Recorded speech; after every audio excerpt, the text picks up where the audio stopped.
sorry, you need to be the other way around. The other way around. It's all a trick. It's a trick. Great. So by the authority vested in me by the university, I'm pleased to confer upon you the award of Doctor of Letters, honoris causa, and welcome you amongst us. Congratulations. Thank you very much. I'll put this down and we can get it later.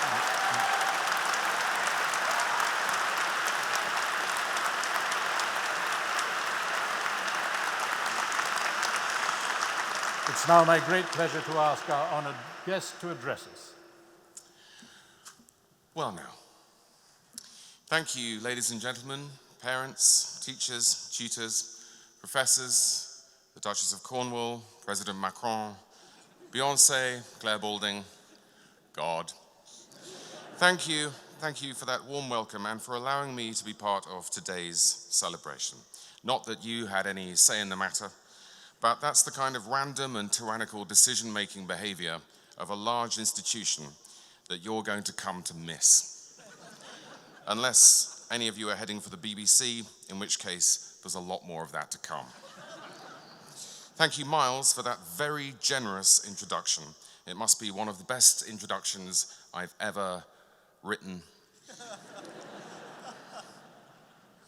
And I'm grateful too to the University of Lincoln and whoever's zany idea it was to bestow upon me some version of moral and intellectual respectability. They must have known I'll do almost anything for an amusing hat. But to be sincere for just 1 second, it's been 23 years since my own graduation day, and I'm going to take this as an interim report card with a really big tick on it. On what I've been doing since. As such, it means a great deal to me. I thank you from the bottom of my midlife crisis. I mean heart. In thinking about what I was going to say today, I recognized a problem, or as we call it in the media, an opportunity. And that was, although I feel obliged in the company of so many younger people to offer some inspiration, or at least hope, I also remember that at your age, your bullshit radar is currently so acute that you can sniff out glib assurances from 30 miles away. So, Cleethorpes. Seeing through false promises is a power which, in some, diminishes with age, hence Brexit. But equally, there's always a danger that skepticism calcifies into cynicism, at which point, at best, you start to miss out, at worst, you become Nigel Farage. So pat answers, no, but pat on the back, surely. Well done for all your hard work, and congratulations on this brilliant day. As a parent, and I include carers, I'm aware of a volume of pride in you within these walls that could fill a building 3 times the size. Your parents will see this as a landmark along the road of the job they gave themselves 20 or so years ago. It's a funny sort of job. The point of it is to make yourself redundant. You spend 20 years gradually, lovingly demoting yourself from benign dictator to unusually reliable council worker. Spare a thought for them today. A good portion of their heart still lives in your body. Do try and look after it and eat your vegetables. Parents and carers will of course continue to worry about you, and looking to the future, you might well have your own concerns.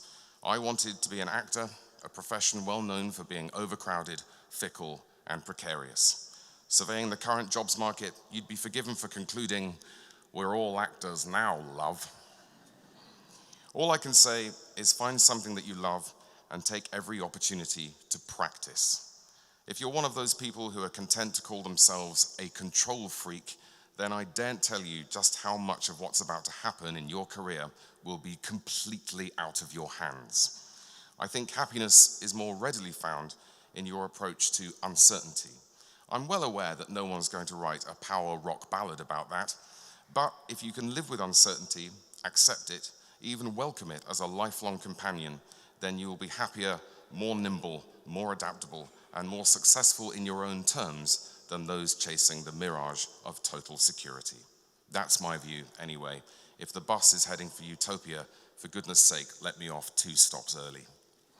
With that in mind, and finally, it feels like we're living through revolutionary times, angry, divided, and horribly interesting, with people moving to the extremes, questioning the motives of the other side, fusing their personality with their politics so that every disagreement is a personal affront, drowning out any possibility of nuance in one big rolling 24/7 ad hominem punch-up. And I'm bound to hark back to 1995 when I was sitting where you are, and Britain was going through a golden era of utter boredom. There again, perhaps that's just my own nostalgia for a time when I could name every band in the top 40 and there was such a thing as the top 40.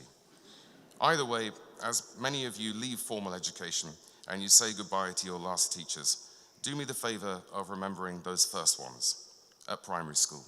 Those women, usually, when you were 5 or 6.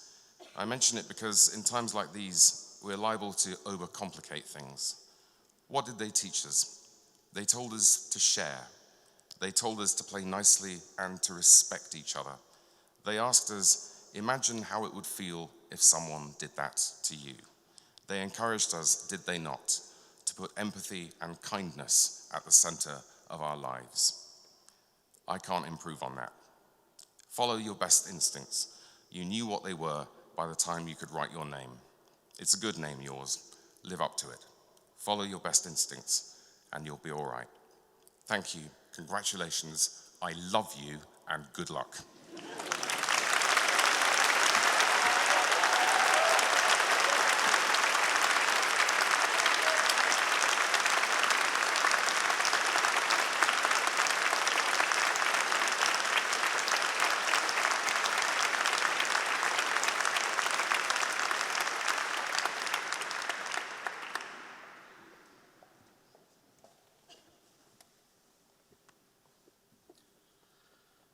Mr. Richard Vickers, Acting Head of School, will continue presenting the graduands who are receiving their awards this afternoon.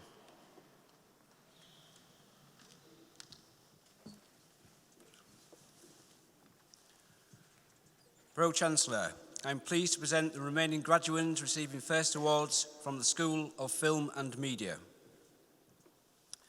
Honours degree of Bachelor of Arts in Media Production. Alexander Glover,